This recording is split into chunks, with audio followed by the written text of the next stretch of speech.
Hey there, my fellow Exiles, and welcome to a new video. Today I'm going to be talking about my strength stacking, eventually to become tri-attribute stacking Witchhunter, which is a melee build using Pillar of the Caged God. Now, I'm going to go into the exacts about the build in just a second, but I just want to let you guys know. The reason I haven't been uploading is because I started Cast on Crit this season, and unfortunately it got nerfed completely to the ground.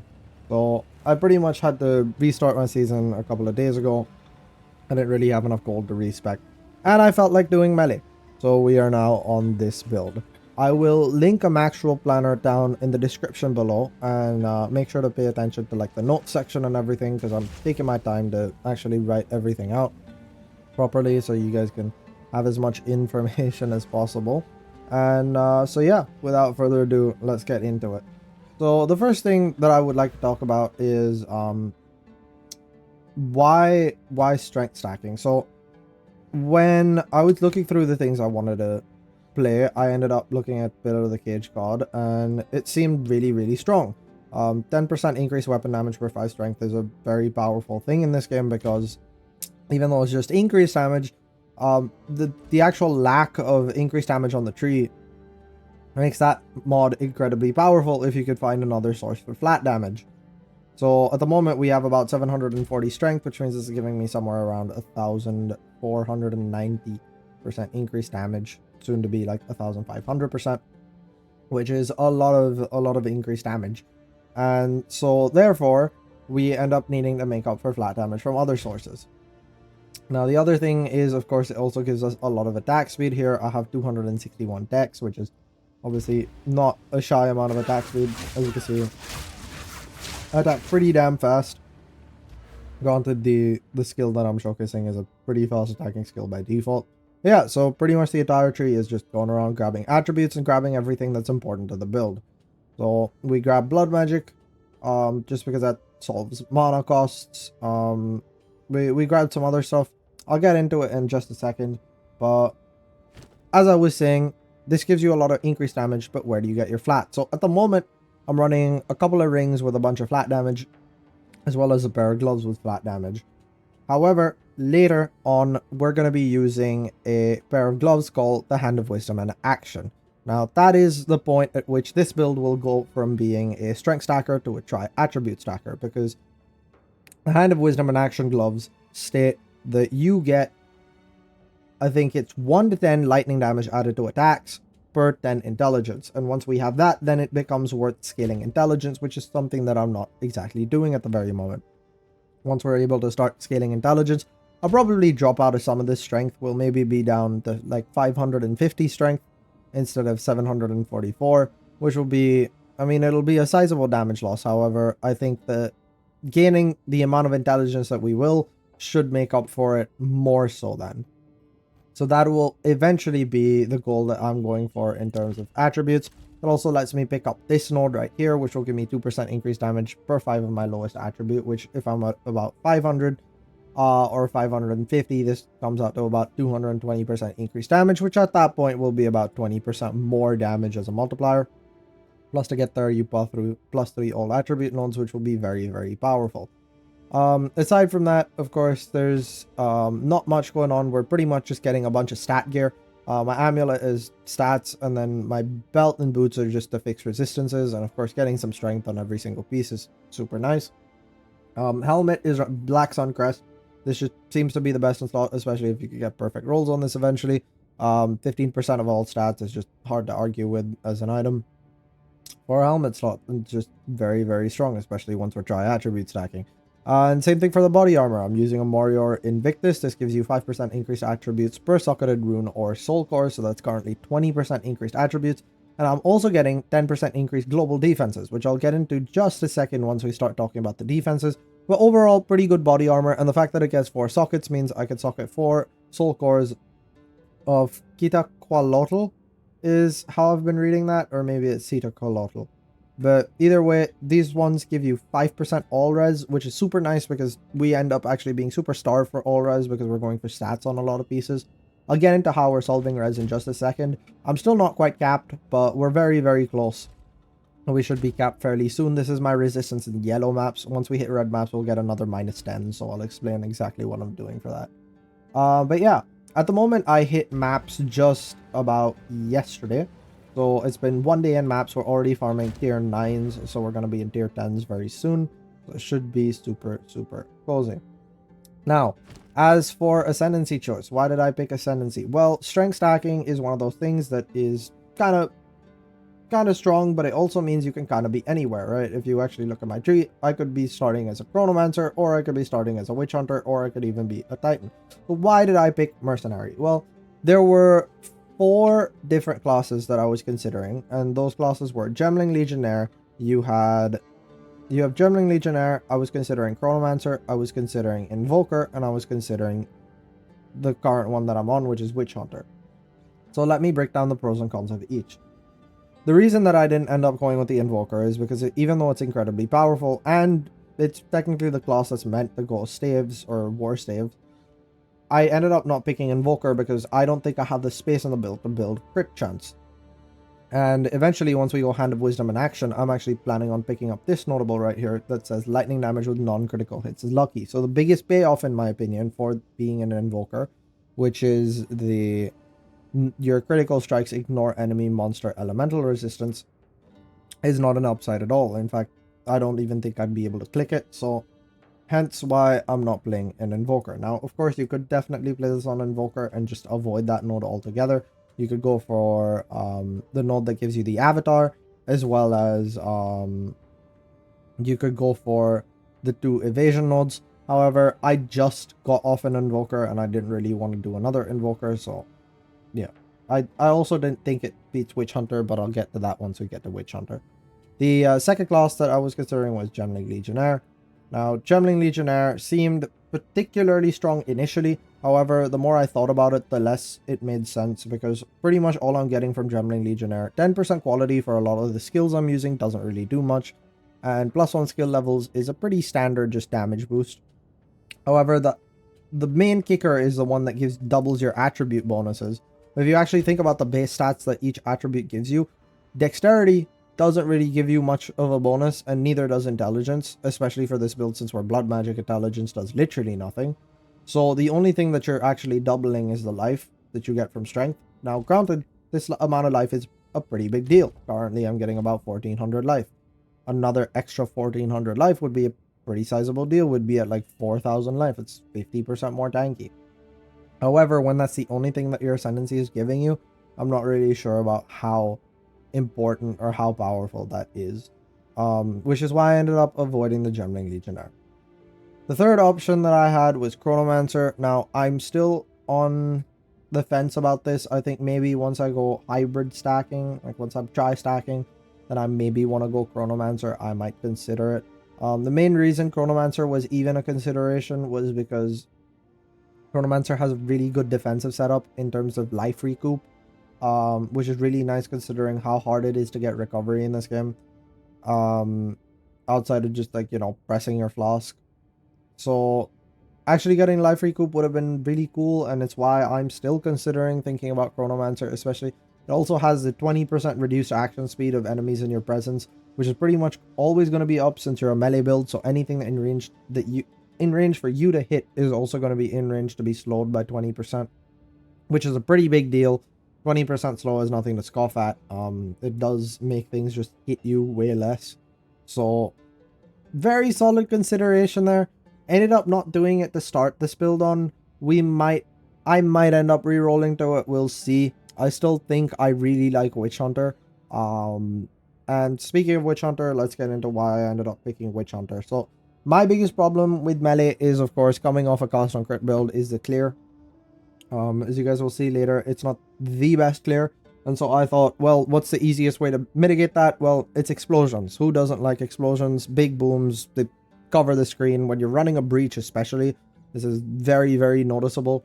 You kill one pack of mobs and it's just like half your screen just instantly disappears, including rare mobs. It's great. And just having the explode on a melee build feels so nice, because sometimes you'll just hit a pack and the entire thing will disappear.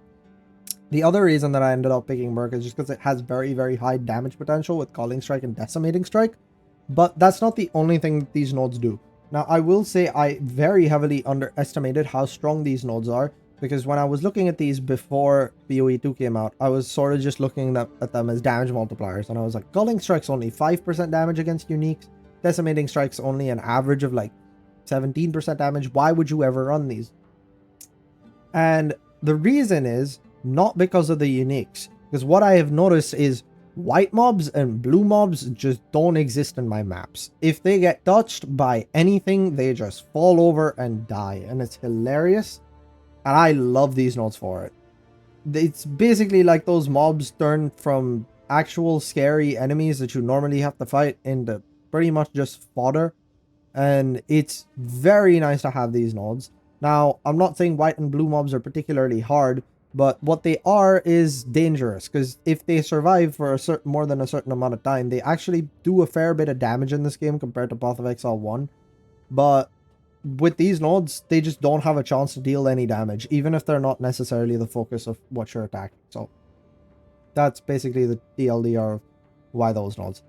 Other than that, though, yeah, that's pretty much it. Now, to get into defenses, what I'm doing for defenses is pretty straightforward. Like I mentioned earlier, I have global defenses on the body armor. This is really nice because the body armor also comes with armor, evasion, and energy shield. Being a war staff build, I get this node, which also gives me 30% increased defenses while wielding a staff.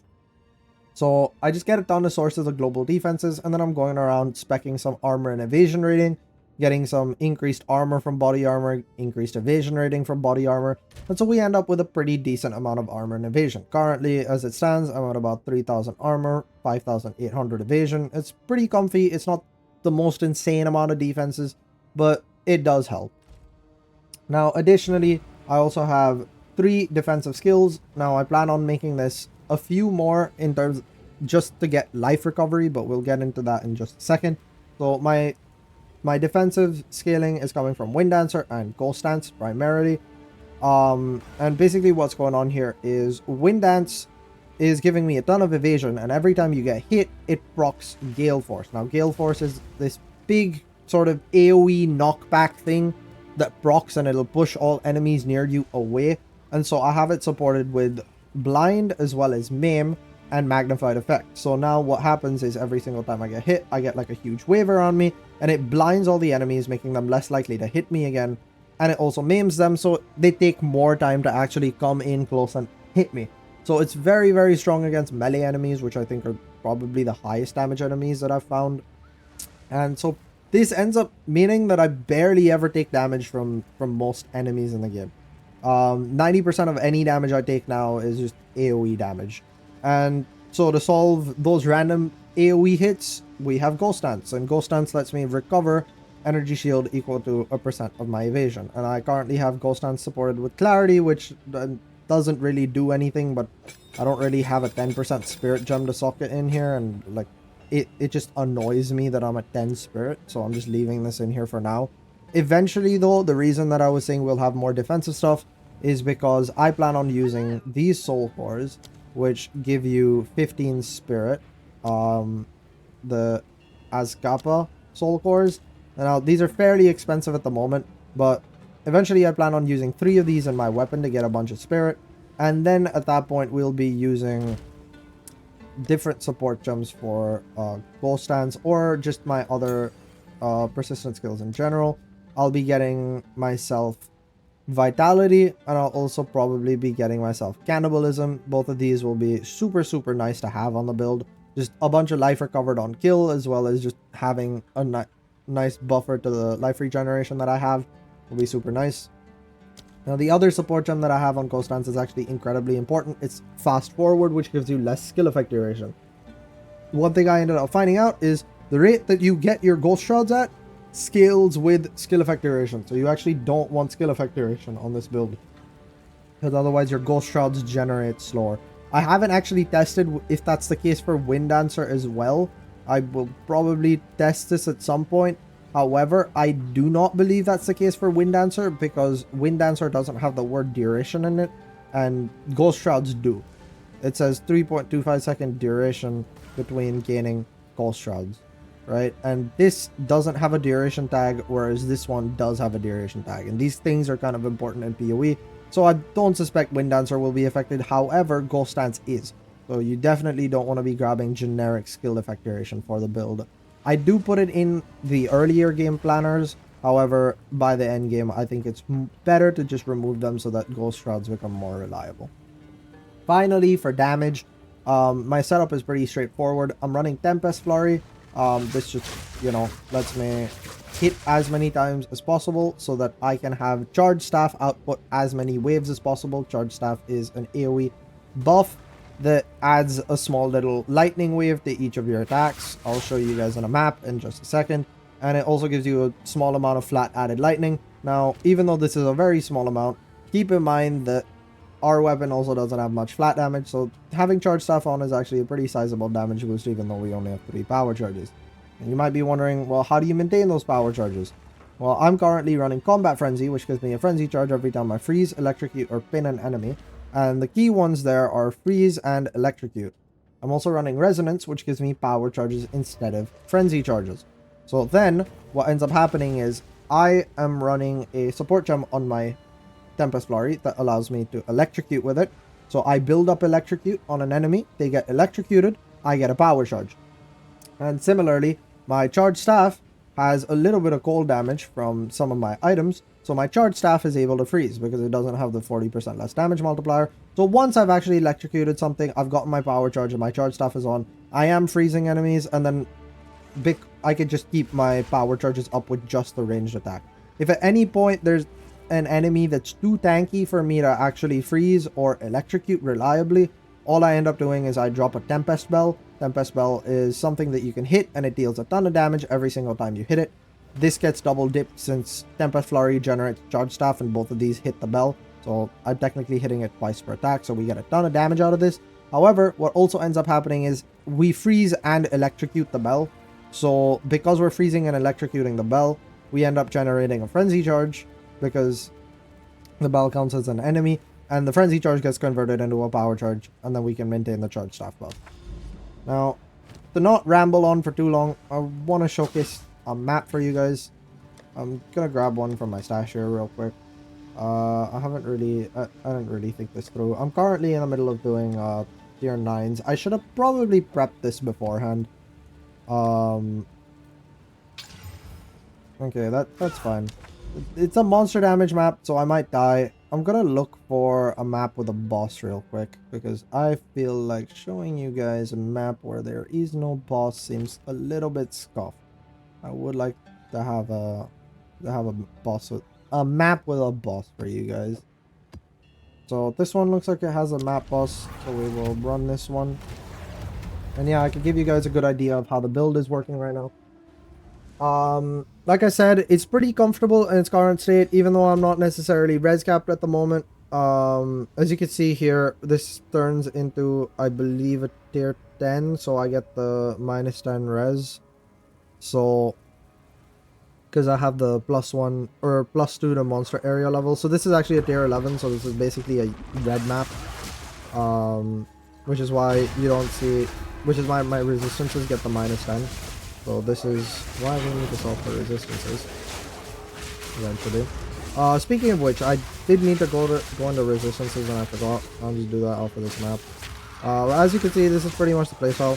I walk around, toss waves, and then I generate power charges off of that. We pop Charge Stuff, and we just continue blasting. And every time I come across a rare that's too tanky for me to one-shot, I place on my bell and it just dies. And so that's the playstyle for this.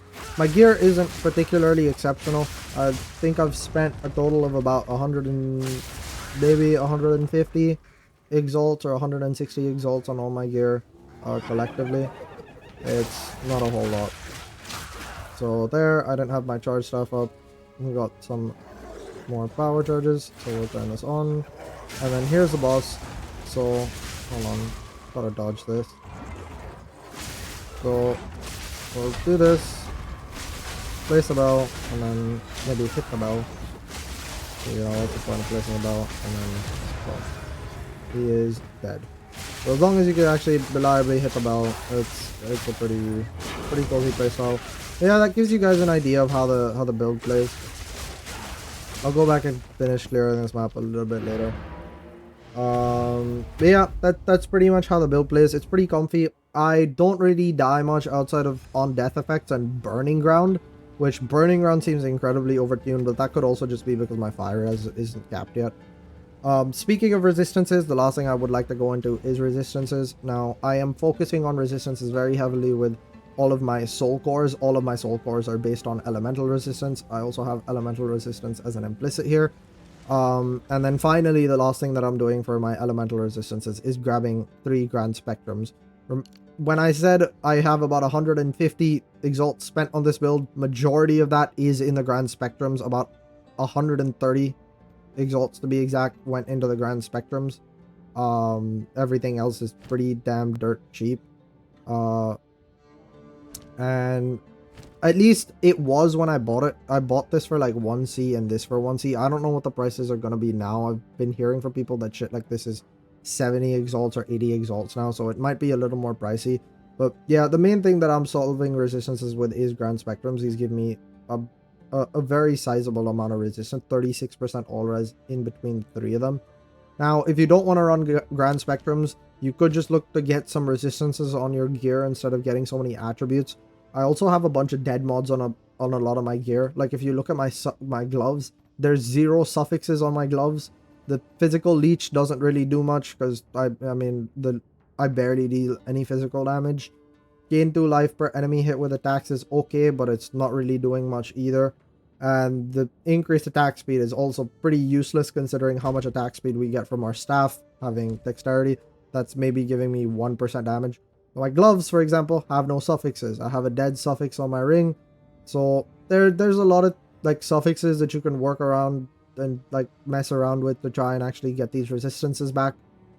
So if that ends up being an issue for you, you can just look for them on items. But yeah, that's about it for the build. There's not much else. Hope you guys enjoy the showcase. I will be coming out with an update once I actually have the gloves, and I'm starting to try stack right now. We're just strength stacking. And I'll leave that down in the description below once that is done, as well as link it in the Maxroll planner. Anyway, thank you guys for watching. I'll catch you guys next time, and I hope you like my first PoE2 build video. If you guys enjoyed the video, please subscribe. It very, very much helps me out, and leave a like down below. And tell me what you guys are playing down in the comments. I would be very, very happy to know. Anyway, you can catch me at twitch.tv/void241, and I will see you guys next time. I love you. Bye-bye.